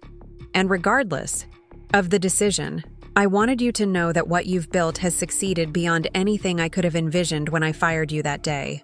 It was the worst professional decision I ever made, but it led to something remarkable that has helped hundreds of women, including my ex-wife, who is happier and more fulfilled than I ever saw her during our marriage. As our conversation concluded, I felt an unexpected sense of closure. Dave's acknowledgement didn't change the past, but it confirmed what the Pivot Point had demonstrated through its success. That leadership built on intimidation and dominance was fundamentally limited compared to models centered on authentic connection and mutual support. That evening, I sat in my garden reflecting on the winding path that had led from my public humiliation to this moment of unexpected validation. My grandmother's journal rested in my lap, its pages now filled with 3 years of insights, challenges, triumphs, and occasional doubts. On a fresh page, I wrote, "Today, the man who once fired me publicly asked to join our program for failed executives seeking redemption. The universe's sense of timing remains impeccable. What began as my personal recovery from professional trauma has expanded to potentially include healing for the very person who inflicted that trauma. This completes a circle I never anticipated drawing." The following week, our ethics committee approved Dave's application with specific conditions, including advance notification to any program participants who had worked under his leadership at Tetralogic. His redemption journey would be more challenging than most, requiring him to directly face those he had harmed through his previous leadership approach. Whether he would complete the program remained to be seen, but the opportunity for transformation existed, just as it had for me when an abrupt firing had opened the door to creating something far more meaningful than the career I had lost. As the pivot point continued expanding to new cities and our academy prepared to open in Tetralogic's former building, I often reflected on how completely my understanding of professional success had evolved. The corporate achievement metrics that had once defined my self-worth now seemed shallow compared to the impact of creating supportive communities where others could thrive. The unexpected landlord had become something far more significant, an architect of spaces, both physical and metaphorical, where professional women could transform setbacks into foundations for more authentic success. The building Dave had vacated, rather than apologize, had become the launchpad for a movement that now extended far beyond its walls. And the public firing designed to diminish me had instead released me to create something larger than any corporate role could have offered. Sometimes the most painful endings truly do contain the seeds of our most meaningful beginnings. All we need is the courage to plant them in fertile soil, the patience to nurture their growth, and a community that believes in their potential to flourish. Up next, you've got 2 more standout stories right on your screen. If this one hit the mark, you won't want to pass these up. Just click and check them out.